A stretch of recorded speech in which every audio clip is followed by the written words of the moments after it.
say about Arkansas?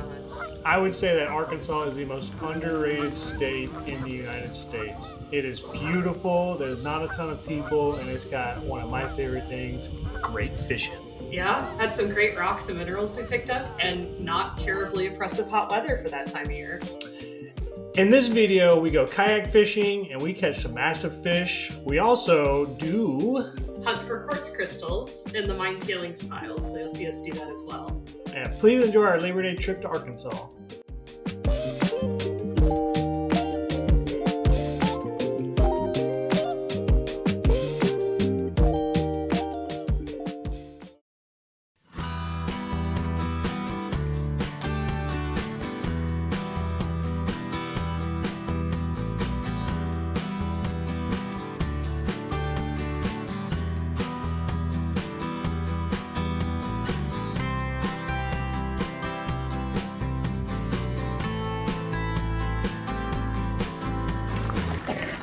All right, show us the way, Rockhound. I don't want the bright dirt up there.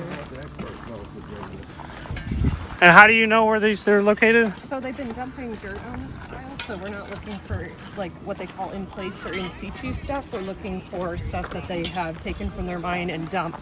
So most of it is tailings piles that we're going to be looking at here.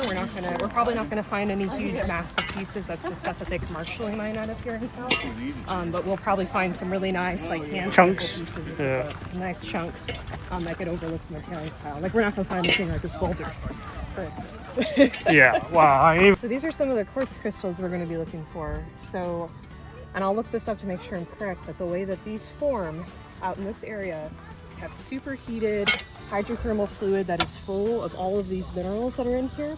And then when it cools with that water slowly, and then it nucleates out from those little seed points of the crystal, and they grow huge like this, and then they grow in seams.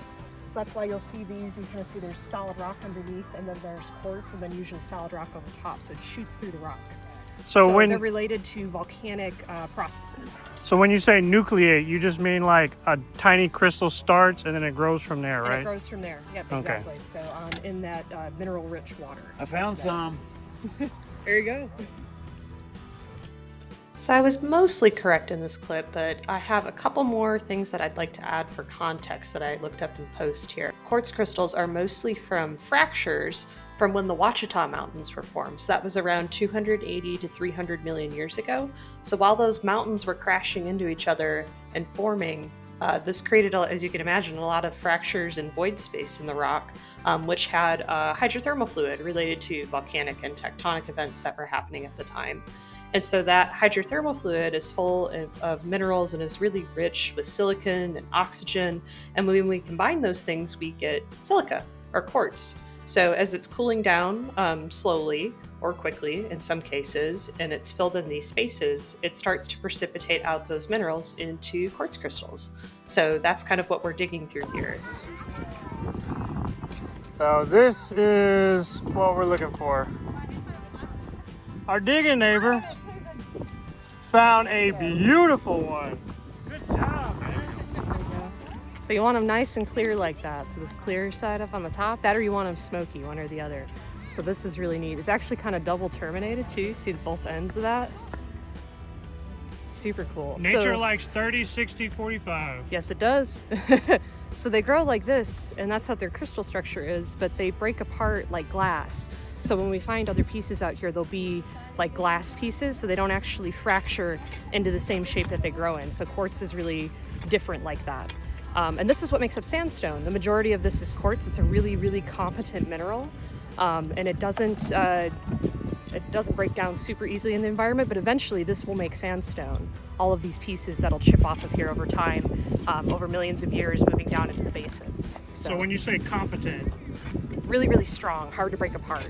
Yeah. Compared to our olivine crystals that we saw, if you remember when we were in Iceland, they were tiny, tiny little things and we barely saw any of them. The quartz crystals last a lot longer because they don't break apart as easily, but they make up a lot of different rocks because it takes them so long to break down and they end up in those basins. So this eventually will turn into sandstone. Super cool. There you go.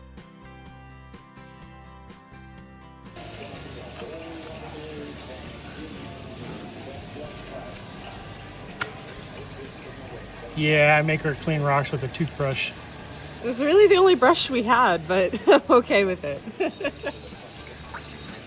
We got one soaking, and then the other one I'm just scrubbing and trying to keep the water mostly clean so I can use it to kind of just finish the finishing touches on these. But like once you get the red dirt off of them, they're beautiful.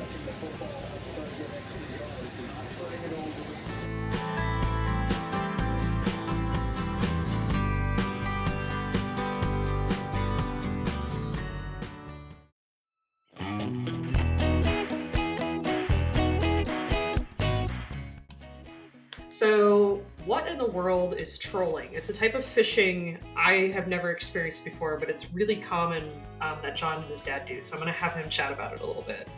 Basically, trolling is where you pull baits behind a boat to simulate fish swimming. Now, why would you want to do this? The easiest way to explain it is that 90% of water is completely empty.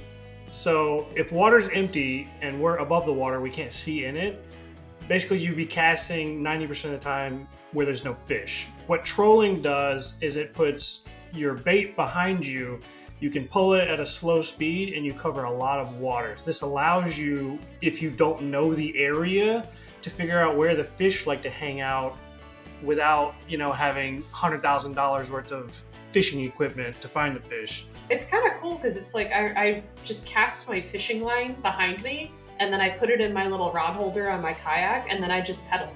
Yep. And just like, it's so easy. So you get to enjoy your little kayak ride, and then every once in a while you just kind of feel on your rod, or to be honest, you hit a big enough fish, you'll feel it pull your kayak a little bit. Yeah. And then just be like, oh, I'm gonna fight this fish now. So we got to enjoy kayaking while also fishing.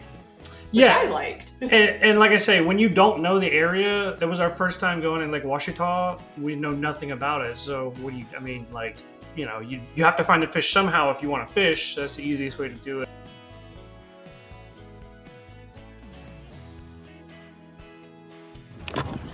Did you really just pick one up and find it? Hold on, I'm coming. Look at that. Right on the shores of Lake Ouachita.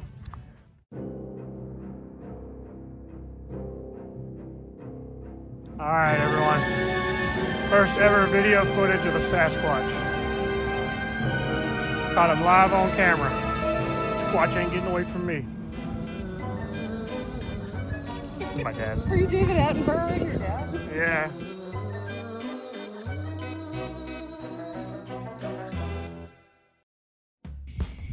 So they're going to be releasing the water from the dam? Well, AC, so there's not as much electricity draw on the grid, so they'll shut the dam off or run it very, very low, flow through it, and what happens is the water downstream is then at a higher elevation. We're talking about an inch, but that inch makes a difference across, the 4.5 miles, and so the water will come rushing in to rush back towards the dam. And when that happens, it heavily mixes the cold water and the hot water. And where that mixes, the little bait fish get stunned. Bigger fish don't care. They're big enough where it doesn't affect them, but it'll stun all the bait fish, and that's where the big fish like to hang out. Okay, so it's going to be feeding time in a few minutes, what you're telling me, when the dam releases and we notice the water's flowing the opposite direction. Yeah, well, they'll be like, you'll see it. It'll be like swirls. It'll be like little whirlpools in the water. That's cool. No, that's a striper. I was falling asleep, had my eyes closed. It almost pulled me out. It almost pulled me out of the boat. Adrenaline rush. Whew. Bro, that's a walleye right there. Oh my God. We're all tangled up, but that's one of the biggest. The grass or what the fuck? That's one of the biggest freshwater fish I've ever caught, and my first walleye, I think it's huge. If you're gonna catch a walleye, you may as well catch a big one Oh, for your first one, oh my God.